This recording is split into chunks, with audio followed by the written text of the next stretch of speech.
আপনাদের সকলকে স্বাগত জানাই আমি আমার কথা শুনবার জন্যে। আজকে আমি কতগুলো টুকরো টুকরো বিষয় নিয়ে আপনাদের সঙ্গে আমার সর্বশেষ ভাবনাগুলো শেয়ার করতে চাই। আমরা শুনছি রাজনৈতিক নানা মহল থেকে নানা রকমের বক্তব্য, নানা রকমের জোর দাবি।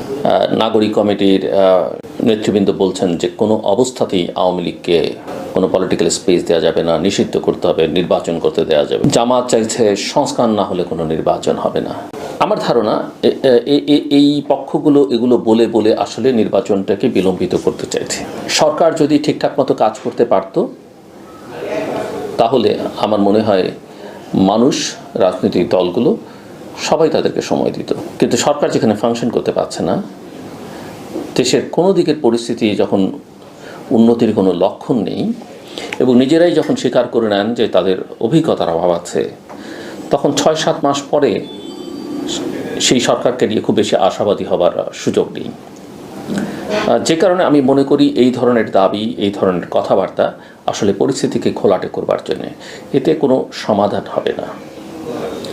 এই যে নাগরিক কমিটি নিজেদেরকে রাজনৈতিক দল বলে না, সরকার তাদেরকে রাজনৈতিক দল হিসেবে বিভিন্ন আলোচনায় ডাকে। নাগরিক কমিটি নিয়ে আমার কোনো সমস্যা নেই। এই ছাত্র নেতৃবৃন্দ বিভিন্ন সময় তাদের ত্যাগ, তাদের অবদান, সেগুলো আমি শ্রদ্ধা করি, সম্মান জানাই। কিন্তু প্রক্রিয়াটার মধ্যে এক ধরনের অস্বচ্ছতা আছে। অস্বচ্ছতাটা কোথায় দেখেন, বৈষম্য বিরোধী ছাত্র আন্দোলন একটা সফল আন্দোলন এগিয়ে নিয়ে গেছে, তুঙ্গে নিয়ে যাবার চেষ্টা করেছে, নিয়েও যেতে পেরেছে। কিন্তু এই আন্দোলনে যে ছাত্রছাত্রীরা যুক্ত হয়েছিল তারা কিন্তু তাদের একটাই লক্ষ্য ছিল, তাদের কোটা প্রথার বিলোপ সাধন। এই বৈষম্যের বিরুদ্ধে তারা লড়াই করেছিল। বৈষম্য বিরোধী ছাত্র আন্দোলনের নেতারা যদি সেদিন বলতেন যে আমরা শেখ হাসিনার বিদায় চাই, পদত্যাগ চাই, তাহলে কি এই আন্দোলন তারা এগিয়ে নিতে পারতেন? তারা পারতেন না। এবং এই আন্দোলন তাদের একার আন্দোলন ছিল না। এই আন্দোলন গোটা বাংলাদেশের সকল মানুষের, সকল ছাত্র সংগঠনের, সকল রাজনৈতিক দলের আন্দোলন ছিল, ফ্যাসিবাদ বিরোধী আন্দোলন। কিন্তু তারা কাউকে এখন কৃতিত্ব দিতে চান না। এখন শোনা যাচ্ছে তারা নতুন দল করবেন, নাগরিক কমিটি তার সঙ্গে যুক্ত হবে, নেতৃত্ব নিয়ে তাদের মধ্যে দ্বিধা বিভক্তির নানা রকম খবরাখবর পত্রপত্রিকা আসে। আমি তাতে খুব স্বাচ্ছন্দ্য বোধ করি না। কিন্তু প্রশ্ন হচ্ছে, শুনলাম এই দলের দায়িত্ব নিতে একজন উপদেষ্টা পদত্যাগ করবেন।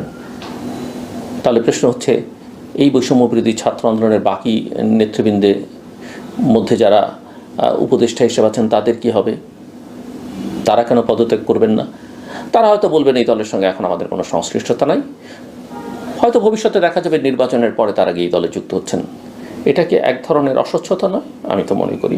এবং শুধু তাই নয়, যারা পদত্যাগ করবেন না বলে এখন পর্যন্ত ধারণা পাওয়া যাচ্ছে, তাদের ফেসবুক বা সামাজিক যোগাযোগ মাধ্যমে গেলে দেখা যাচ্ছে যে নতুন রাজনৈতিক দলের জন্য যে জরিপ কার্যটি চলছে, সেই জরিপের ফর্ম তারা শেয়ার করছেন বা পোস্ট করছেন। তার মানে কি, তাদের কিন্তু এক ধরনের সংশ্লিষ্টতা আছে, এটা প্রমাণিত এবং পারসেপশন তো তাই। কাজে আমি মনে করি যে এই ধরনের অস্বচ্ছতার মধ্য দিয়ে যে রাজনৈতিক দল গঠিত হবে, সেই রাজনৈতিক দল খুব একটা সুবিধা করতে পারবে না।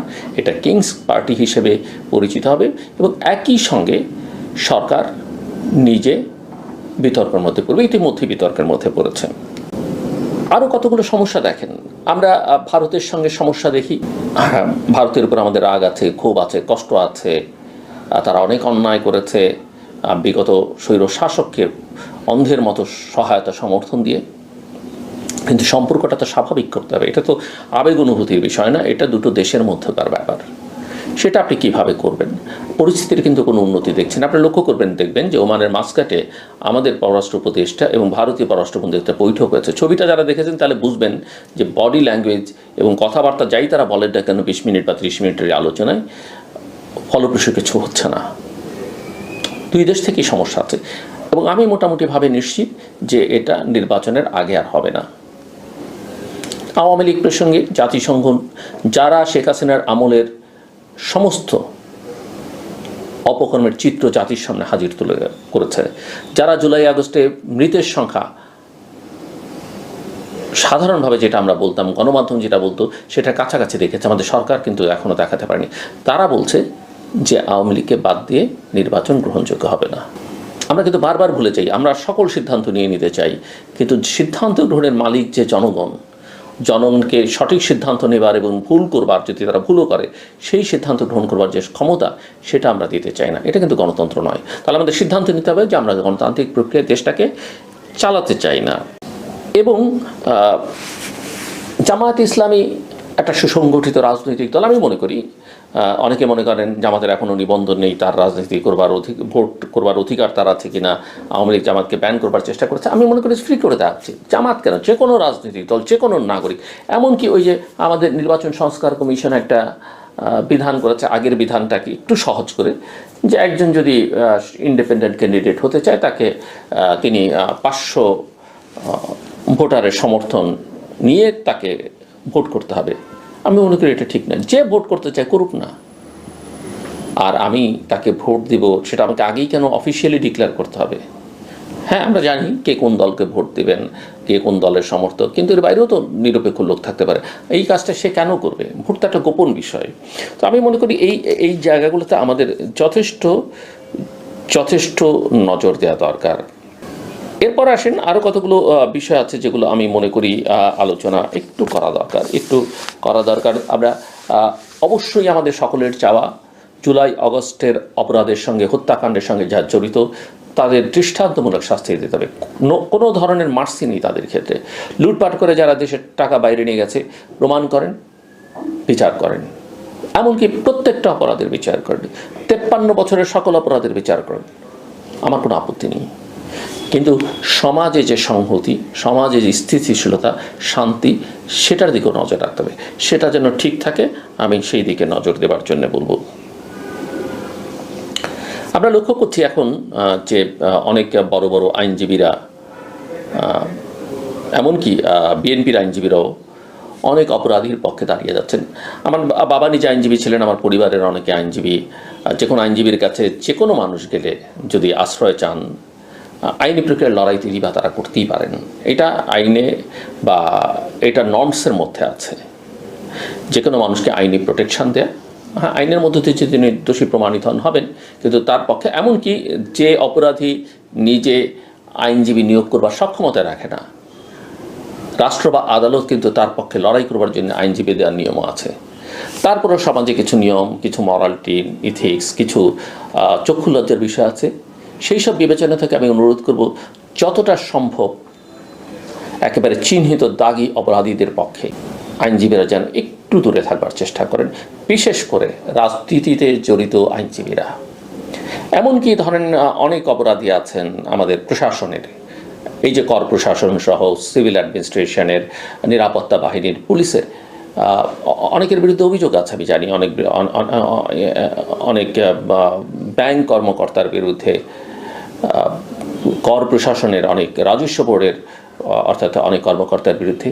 তাদের মামলাগুলো লড়বার ক্ষেত্রেও বিশেষ করে সরকারি অফিসিয়ালি যারা সরকারি আইন কর্মকর্তা, রাষ্ট্রের সর্বোচ্চ আইন কর্মকর্তা সহ সবাই, তারা আইনত বিধিসম্মতভাবে তারা যে কোনো তাদের রাষ্ট্রীয় দায়িত্ব, সরকারি দায়িত্বের বাইরে গিয়েও তারা যে কারো পক্ষে লড়তে পারেন। কিন্তু তারপরও আমি আমাদের রাষ্ট্রের সর্বোচ্চ আইন কর্মকর্তা অত্যন্ত সজ্জন মানুষ, অত্যন্ত ভালো আইনজীবী, আমরা সবাই তাকে পছন্দ করি। তাকে অনুরোধ করব তিনি যেন এই বিষয়ে একটু সজাগ থাকেন। তিনি বা তার সহকর্মীরা যেন ওইসব অপরাধীদের পক্ষে বেসরকারিভাবে গিয়ে লড়াই থেকে একটু বিরত থাকেন বা যতটা সম্ভব অ্যাভয়েড করতে পারেন।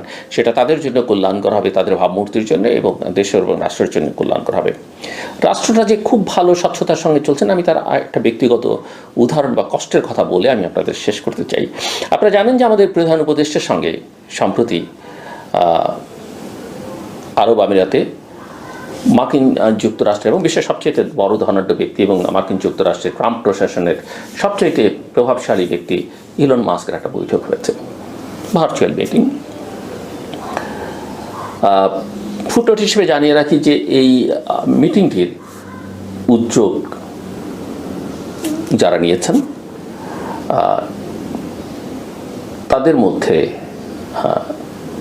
ক্ষুদ্র হলো আমি একজন, এবং সম্ভবত আমি প্রথম গত অক্টোবর মাসে আমাদের প্রধান উপদেষ্টার কার্যালয়ের সঙ্গে এই মিটিংটির ব্যাপারে যোগাযোগ করি। সম্ভবত না, অবশ্যই আমি প্রথম। ভদ্রতার খাতিরে একটু সম্ভবত বললাম, কিন্তু কেউ করেনি, আমি খুব ভালোভাবেই জানি। এবং এটি নিয়ে আমার প্রধান উপদেষ্টার অফিসের সঙ্গে তার যারা এগুলো দেখাশোনা করেন তাদের সঙ্গে বহু কথা হচ্ছে, বহু কনভারসেশন হচ্ছে, আমার কাছে যথেষ্ট প্রমাণাদিও আছে।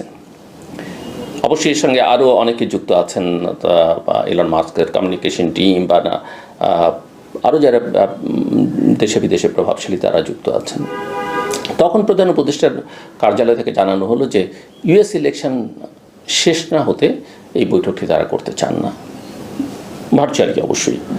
কারণ ইলন মাস্ক উৎসাহী ছিলেন যে প্রফেসর মোহাম্মদ ইউনূসের মতো ব্যক্তি রাষ্ট্রের দায়িত্ব পেয়েছেন, বাংলাদেশের দায়িত্ব পেয়েছেন, তিনি তার সঙ্গে কথা বলতে চান। এরপরে অক্টোবর, নভেম্বর, ডিসেম্বর আমি অনেকবার যোগাযোগ করেছি, আজ কাল পরশু করতে করতে দেখছি দেখা হবে, এখনও সিদ্ধান্ত নেওয়া যায়নি, বৈঠকটি কিন্তু হয়নি। এবং শেষে জানানো হলো যে আমাদের বিডাও ওই বিষয়ে উদ্যোগ নিচ্ছে, ইলন মাস্কের ঢাকায় আনা যায় কিনা, কথা বলা যায় কিনা।